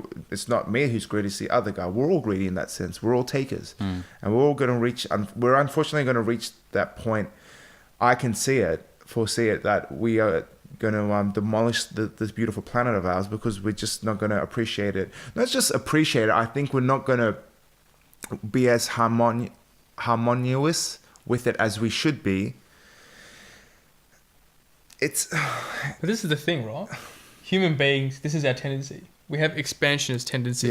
Yeah. In like, if you look But at don't get me wrong. If we didn't have this mentality of being takers, we wouldn't have made the advancements as we have. It, yeah. But not all human beings have. I would disagree. It's though, not 'cause all human beings, but it's a very high percentage. It's not, but it's not though, because it's only we're getting like this skewed perspective because we're the ones who succeeded because of that. Not even tendency, succeeded. right? I mean, Like that's what it goes back to that. Well, like they now dominate the landscape of the continent in which they live, right? Like we're basically moving to Mars. Let's just put it like that. yeah, but I mean, we're moving to Mars eventually. We know that's going to happen. Hopefully, if the sun doesn't blow up by then, and you know, we need more space, man. To survive as a species, we're going to have to move. We know that. yeah, but I mean, I don't even know if we're going to survive the next 10 years. Like to be, we don't know. We don't know fair, anything. right? We don't even know if we are alive right now. We don't know if this is the Matrix. Jesus. We could go right into Kim Jong Un and Trump could just say fuck it. Yeah, we Both nuke, and presidents. there you go. There was a human existence. Who knows? It might have happened thousands of years ago. We don't know. We don't know. This planet could be reset. It could be complete sequencing. We don't know. huh? We What? don't. So The Big last Bang, bit that all you're these saying. theories. We don't Yeah. necessarily like. We have theories. Yeah. This is all. But how many times do theories and scientists say they know something and it turns out, oh, we were wrong. Yeah, that's we were wrong. progress though. That's what science is. We are always yes. Being able to say that you're wrong is like science. I'd interpret Being able to have evidence to support your argument it. Yeah. is better than having blind faith Yeah. and assuming or knowing, in my opinion. Yeah. But the obvious interesting fact is when technology opens up a new sense, essentially. So now all of a sudden you can see all this other stuff, like with electron microscopes or microscopes with germs and stuff. Like all of a sudden, because of technology, we can now see. Oh shit! I thought I understood this. I was way off. Well, that's a podcast I watched the other day actually was talking about how when microscopes actually came around, and it baffles people's minds. They didn't know what bacteria was. Yeah, Jones was like I can't remember his name, but he was laughed out of the Like the scientific community. yeah, it was like the London I wish Science. I could remember his He was name. laughed out of it. They mentioned it in this podcast as well.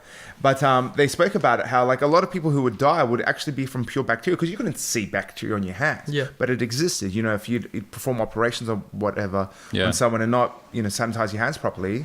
Yeah. Well, they didn't even know what sanitizing your hands was. They just thought. But it's interesting. I read a history on this, and like in India, we were already making those kind of connections. So like in India, there's records of medical texts talking about certain types of air that people bring with them.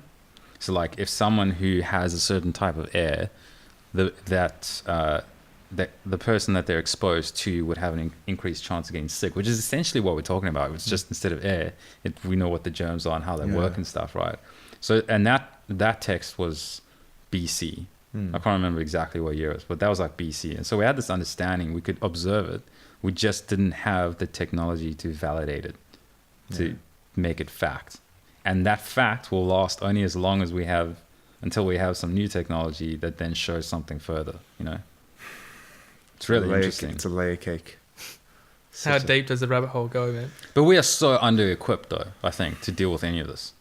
If I can't even, keep my cool because my burger's not warm, the fuck, do I deserve being able to get, a liver printed? I would say yes. I better make it to obviously, I better make it to 100. I hope so. That's all I'm I going to hope say. so. Yeah. Whatever's flawed with my body, which there is obviously a lot of people Yeah. have flawed things. I know, I've got these. My nutritionist told me. Funny enough, he picked it up. Smaller arteries. I'm going to go see I want you to please see a doctor. I'm going to see. Well, I'm going to see a. I'm going to see a heart specialist. Go to a hospital, get the actual... I'm going to see a heart specialist about that. So he basically picked up that my arteries are 40% smaller than the most humans. Apparently it's genetic, so I should really check up on my parents and. Well, if it's genetic, it should be easy to check out then. Yeah, but anyway, like we were saying before, any flawed human existence that we have could be really easily resolved within the future. So with the blink of a finger, I mean. Yeah, how are you There's going to be a deal with robotic. that, though? That's Sorry? what I mean. How are you going to deal with that? I'll deal with it fine. I'm fine with that. This is what I was talking about with Ghost in the Shell. Yeah, sorry. No. you were talking No. about that. But that's Go what Ghost back, in the Shell is, right? So Ghost in the Shell, basically says, like, you know, with that singularity. Yeah. So human beings actually start voluntarily replacing their own biological parts for stronger mechanical components. Okay. So it's like increased cyborgization, like basically becoming a cyborg. And there's like 3 different levels. There's like people who have like a USB port in the back of their neck, and they can like communicate, not telepathically, but through the internet. Like, so literally the SIM card's like in their head, and they speak to the next guy and have silent conversation. Or if you want to have like encrypted, like literally put a plug here, like put a plug in the back of his neck, and we have like it's a matrix. It's such a matrix. Yeah, and the thing is, like, insane. you have access to the internet, all these things. Yeah. And then the next step was you have somebody who replaces like a full body prosthesis. So the entire body is no longer biological, it's mechanical, and the brain is biological. So there's like a brain and a spinal cord left in the body, and that's like the soul, because it's necessary for the human being or their consciousness to survive. Yeah. But now their body's like indestructible in comparison to a biological human. And then the third step is somebody who uses like nanomachines to like eat away at his brain and replace it with mechanical components. So there's like only the tiniest dot of brain matter left in order to capture the soul of a human being. And that's why it's called ghost in the shell. Man, Because when the human okay. being progresses so far technologically and replaces his body, that's why it becomes a ghost in the shell, because their tendencies seem different, because they're no longer having the same values or needs as a normal human being. Yeah, yeah. And that's what transhumanism is. Like, it's going beyond the post-human is going beyond the human biological condition. Yeah, I mean, we can barely handle people who change sexes. Exactly. Like, we'll freak out on that shit. The body itself, personally, the body itself doesn't freak me out. It's the mind that really trips me out. The amount of knowledge that will be accessible is insane. You basically, like, someone annoys you to some degree. Like you say, you have anger. I'm just using this as an example. I'm not, you know. No one here has like anger issues, right? Say you're angry at someone, getting triggered, and you figure out some Heisenberg way of tainting their drink, of killing them. Like, we become that advanced with plotting and knowledgeable in a sense that it's quite limitless in a sense. You know, it's like that movie. It's gonna. That's what's really like artificial arms and stuff like that. It's, don't get me wrong, it's cool, but it's the knowledge that really is going to freak me out in the future. Well, that's the thing. Like, what happens when a human being has access to the internet via their mind and can instantly download anything they need to do? I'm telling you, man, we need emotional education. To deal with we can't shit. even. Like, Is emotional. like, how are you supposed to deal with that? Like, what are you going to do then? Yeah, but I mean, no. It's emotional education equipping you for You that. meet a guy. That's another form. And that's a good question, right? You meet this guy. He's got this Google chip in his brain. He's just, He's obviously stolen your job, your girl, your house, everything. Everything, because he's just better at everything, right? He's stronger, he's faster, he's smarter. How long do you reckon until they start 3D printing dicks? God. I was going to say, even fuck's like a problem. And I'm not talking about a dildo sense here. I mean, because if you look at... Well, it's an organ like anything else, right? Well, it is, but you look at... I don't know, I'm going into dicks right now. But if you look at a lot of... we reached that time of the podcast, dick time. There's got to be dick time. 3 guys, why not? If you talk... You look at a lot of surgeries that we're capable of doing. Why is dick such a limited...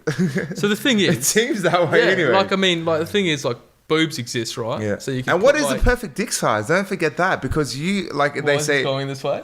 I have no idea. What you're saying is we will be able to 3D print dicks and, like, replace a normal size person with, like, a... Whatever size. Like, whatever size. What's your size? You know, I don't know. It's about this mind. But it's interesting. But it's... I'm not saying... I'm just using the dick as the... I'm just using the dick as the example. But, I mean, it's interesting to see what your perception is of being perfect in your mind and what everyone's... It's another... Are we capable of that? Like, well, are we familiar with the Grecian ideal? Oh, jeez. No. No. I'm not. Are you? no, I feel like I should with that name. No, like, so the Greeks... What's it called? The Grecian ideal. Grecian. Like, spelled Grecian. Yeah. So the Greeks had, like, you know, if you look at all their sculptures and things like that, they're like the perfect human beings back then, right? I mean, that was the perfect human anatomy.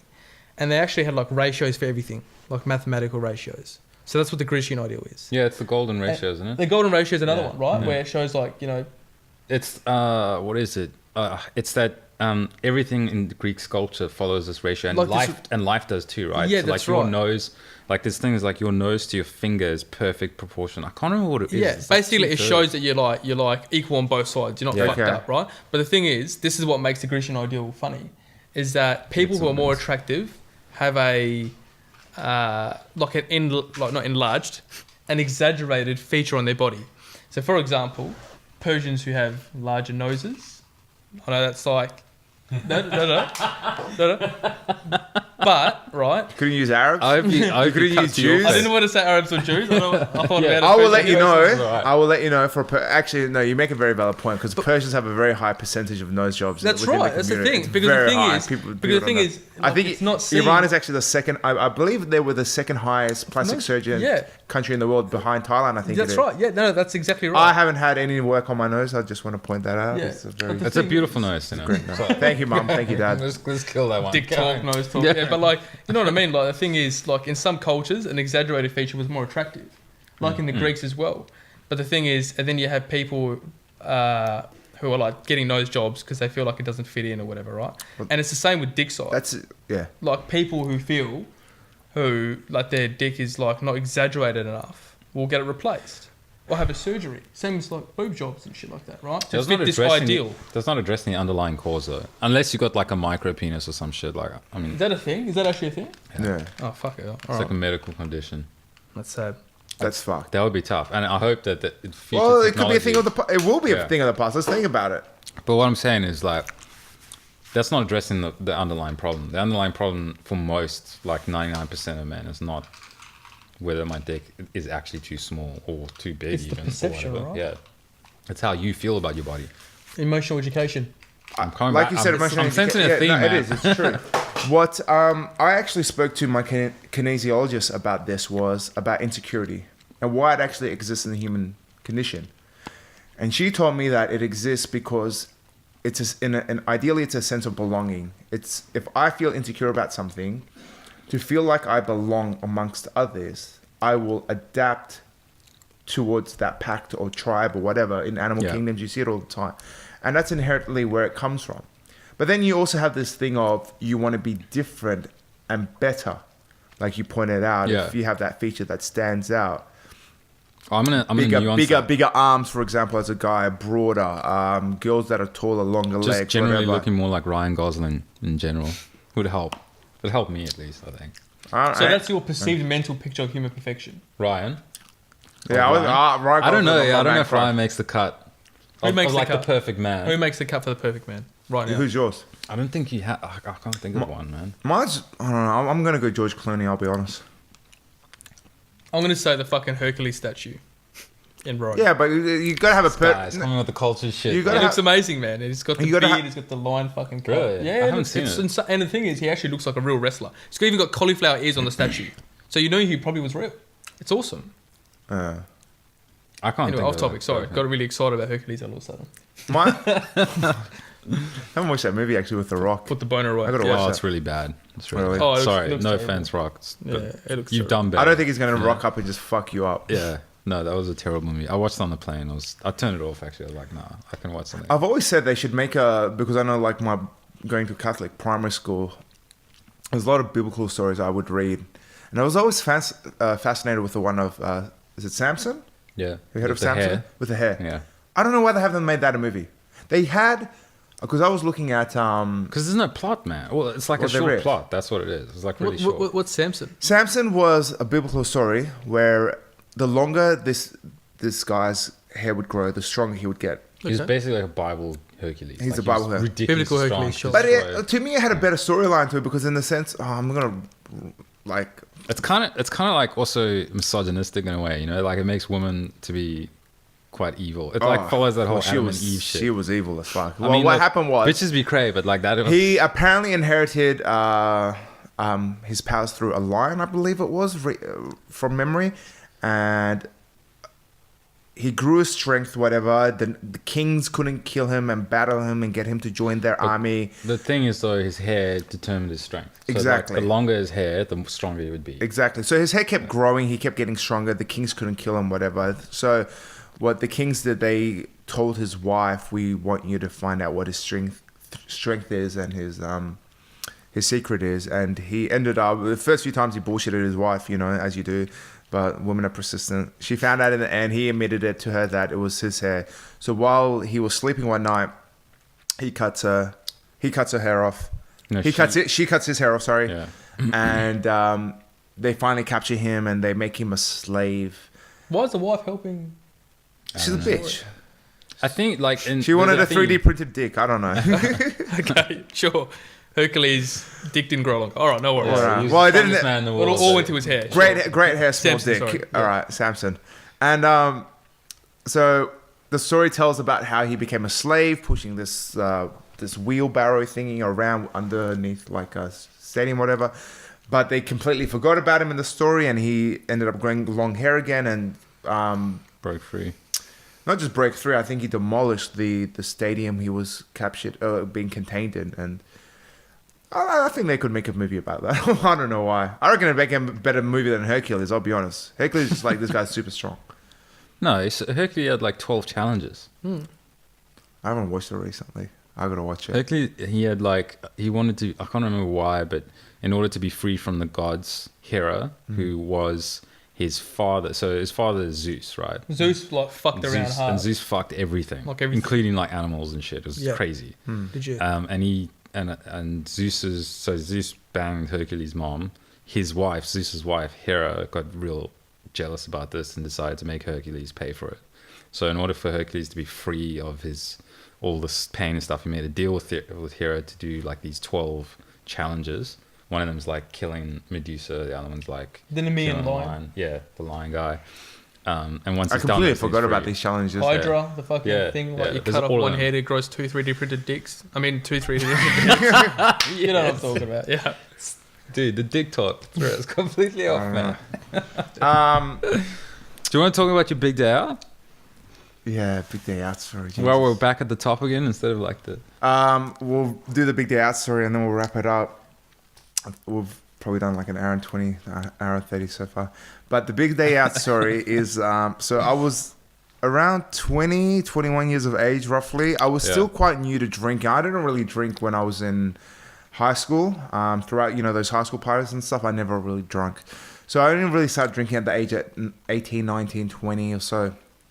Well, you kind of learn your limit to how much you can drink. You kind of go over the top. You're trying to find that balance. So my boy Jean here, him and his brother Marco and another friend, it was Adrian, I believe it was. Adrian. We said, big day out. Rest in peace. It's not around anymore. We're going to go to the festival. I grabbed tickets for us. We're like, sweet. So it's the day of big day out. I'm running late. I can't remember why. I think I might have been at the gym in the morning. Who knows? I rock up with a bottle of tequila, and the boys are like, "Nah, And we're some not pineapple drinking." juice. It's important. And some pineapple juice. And I'm like, "Boys, come on, let's drink this, and we're gonna get fucked up, and we're gonna go." It was just a bottle between 4 of us. I was like, quarter each, perfect. Guys were like, "Nah, we don't want to drink, whatever." I'm like, "Come on!" And so I couldn't force them to drink, and I was young and I was an idiot. I kind of got pissed off, so I wanted to prove a point by drinking majority of the bottle myself, probably 3/4 of it. So I'm just going down this tequila bottle. Well, no, you'd have a glass, like it would be a glass. It would be that. exactly This much tequila, and like that much. Pineapple juice. I wish I was exaggerating. There's photos. Like, I'm gonna, you know what I'm gonna do while I'm telling the story? I'm gonna play these photos in the background. And so I was documenting this whole thing. yeah, Jean was just taking photos the whole time, right? So I'm drinking, and Jean drives. We get to the train station. It's like 3 stops away. I think we parked in Fremantle. I think it was Claremont Showgrounds. We jump in the train. Everything's good. We're having a great time. Whatever. He's tipsy at this point, like 20 minutes. Each stop. It was only 3 stops. Each stop felt like a heavyweight punch from George Foreman. Like, it was insane. I can't describe Like, so it. each stop, the progression of like... Yeah, It was like boom, Yeah. Exactly. boom, boom. And I was only 1 stop away, and I was like, Jean, like, time out. I'm passing it. Like, I was out. There's And, photos you'll see. He's you'll like see. sweating. Like, I was bubbling himself sweating up, profusely on the train. I was starting to like shut down. I don't know what the fuck was going on. It was happening so rapidly quick because like tequila, it just creeps up on you bang right before you know it, right? But you did down half a bottle. at Yeah, least. well, more than half a In, bottle, like, whatever. You just you sculled the tequila faster than I could drink water. Yeah, you I know? mean, It and was it insane. wasn't like I really developed tolerance for it. So anyway, so we're one step away. I'm like, fuck this, I gotta get out. And as I get out, as soon as I take a step out, yak everywhere, all over the train station. There's on the this benches, bench. like And this bench, I just had to start lying down on this bench on my tummy.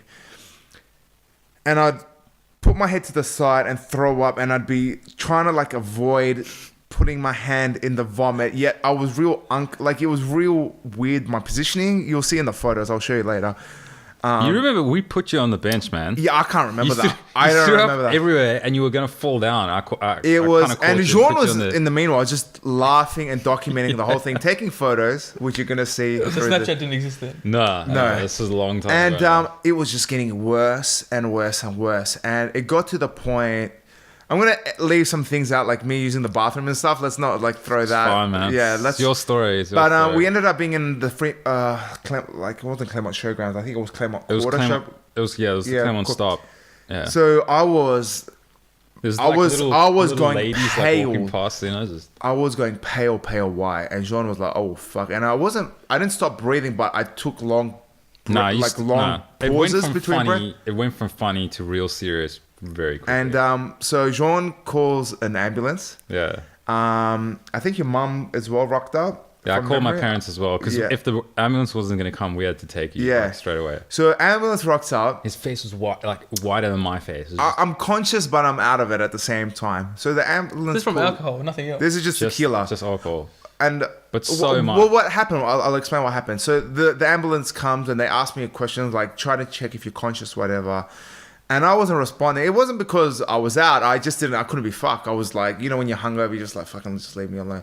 So this ambulance paramedic, he pinches. I don't know. They taught me this in CPR. There's like these nerves on your traps. You squeak. And I remember the scream. Jordan probably remembers the sound I made. Probably like a cow. like Tarzan, "Ah!" And I was like, fuck. I was like, and he was like, what's your name? I was like, all right, Cina Ghiassi, address, blah, blah, blah, blah, blah. Post the project set. And he's like, asked me another question. I was like, and then I went back and he pinched me. I was like, fuck off. Like, it was just the most excruciating thing. And so they put me on the trolley. Jean's like goes back to documenting me. Yeah, when they said he was fine, then I was like, all right, we got to capture this stuff. And I he took a grabs photo this with great photo with the two ambulance drivers with their thumbs up, smiling. And I'm trying to do thumbs up in the photo, but I'm doing this weirdly like munted, like Indian eating rice kind of posture. I don't know what the fuck. It was me trying to do my thumb up. You were trying. That's And all that then matters, man. they pop me on the back of the ambulance, pop the IV in. And I don't remember that. That's where I blacked out. I wake up 3 hours later in hospital. And as soon as I wake up, I go, what the fuck just happened? Because I woke up in hospital. And as soon as I woke up, my mum walked in crying like, why do you like do this here? Man, like one of the, honest to God, one of the worst feelings I've ever had. There's nothing like your parents getting angry at you is bad. But there's nothing worse, and anyone who can relate knows the feeling of disappointment of that when your parents give you that look is so much worse. Yeah. It's so much worse. And Not like your dad, though. Sorry? I called, like, when I was riding the ambulance with you, I called your dad because he had to meet us at the hospital. Yeah. And I was like, look, Sinner's in a little bit of trouble. He's just drunk. He's fine. Like, he's just drunk too much. But we need you to come to this hospital. I can't remember which the hospital it was. And he said on the phone, his first words were, fucking idiot. His accent as well, I can imagine. Yeah, it's so good. Yeah. And so they released me a few hours later. They did some blood tests to make sure I wasn't on any drugs or anything. I was like, look, it was honestly just alcohol. It was like 8 hours or something, It man. fucked me up for a few days. It took me a while. I tried to go for a run like a week later. Like I felt so nauseous, so dizzy. I didn't drink tequila for I think 6-7 months. But funny enough, you know how everyone's got that one tequila story. Tequila is still, as you know, my favorite drink. Like Patron, whatever it is, just whoever, I will gun that stuff down. I love it to death for some reason. But I had that one really bad experience where I ended up going to hospital. But it's hilarious how it's all documented, and I'll show you afterwards. Yeah, the photos. People watching the YouTube will be lucky enough that I edited in. But Adrian was really good at taking those beginning shots. Like he was really like documentary kind of like you get to see Cina so because these guys are all got that artistic point of view. These guys like him, Adrian and Michael were in a band. Hashtag Windy City. Like they got that artistic sculpture, you know, they can capture the moment brilliantly. So He got the eye. Man, it was so funny. it was though. hilarious. I think Except for that one part where we thought you might die. yeah, there was that 5 minutes That of was like not Cina good. might die here, but besides that, it was pretty Yeah. funny for the most part. We gotta wrap this bitch up. We've done, I think, an hour and a half or probably more. Camera's probably gonna die on me soon until I get a. That's fun, man. It's cool, but Hisham, social media. Do you want to do any plugs on? Oh no. Do you want to promote anything before we go? No. Like, I mean, I just think everyone should really. Hisham's definitely going to be on here. Jean, unfortunately, the motherfucker is moving to Sydney. One of my best friends is moving to Sydney. How long have we been friends now for? 13, 14 years, something like that. Yeah, it's a long time. He's moving to Sydney in a few days, and to be honest, I haven't even digested it yet. I still think it's all just a big hoax. I don't want to believe that one of my good friends is leaving. But I'll be around, if he is man. leaving, that's fucking bullshit. I don't know what to say. But Jean's, anything you want to say? Final words? I got nothing to plug, but I'll plug Instagram you. page? I'll What plug is you. your Instagram? Jay? Nah, I don't know. I don't need no followers on that. Jay, what is it? But I love your Instagram. Your Instagram's unique. Oh, it's amazing. It's a very good Instagram. You're very artistic. Like I said, Please plug it. I don't know what don't it plug is. it. I'm gonna edit it in the YouTube. I'm just gonna I'm put gonna, at like, whatever round- it is, and I'll do Hisham's as well, even No, though yours mine's- is private. It's alright, man. But I better do want use to. it, I want to thank you, man. This has been good. I think it's We went into a lot of topics, yeah, and quite a lot in of depth, a lot and they of just really, kept jumping and jumping. a lot of really hard ones to digest and talk about. And I think that's like I'll leave it with this and that we need to stop being so afraid to ask the hard questions and give the hard answers because their importance has never been higher. So I'd like to leave it with that and thank you because you're doing something in the right direction to take us more aligned to a better future as opposed to a worse Yeah, one. and I'd like to say, just add to that. Yeah. I mean, on like the education piece. Yeah. About people. That's I think the best thing about this podcast is that it's Yeah. educating. Well, People who are I don't know about you guys. I learn a lot. Like Yeah, about, 100%. Like it's the New Zealand system and the ways of moving forward. Yeah, it's a whole bunch of topics that are relevant to today that are trending. Yeah. That I think, you think, and I think And John it's good thinks we can feel yeah. that people need more clarity on. And it's good. I mean, initially when I started this podcast, the advantage is we can have these discussions and elaborate, grow, Without share an knowledge agenda, basically. without having a box telling us.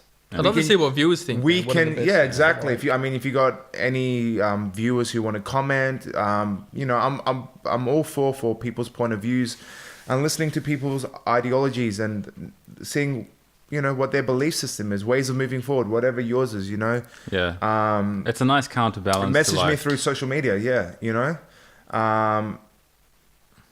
subscribe to Project C, I guess, if I want to do a plug to the YouTube channel. It's also on SoundCloud. I've got it on iTunes as well and Stitcher. Yeah. I'm on Instagram as well, which is Project C Podcast, all one word. You'll put the links up, right? I'll put the links up, as I'm talking right now. Yeah. But that's it. Thank you, boys. Thank you, man. Thank you. Thank you, fucking- Cina. Big love. Big love, and we're out.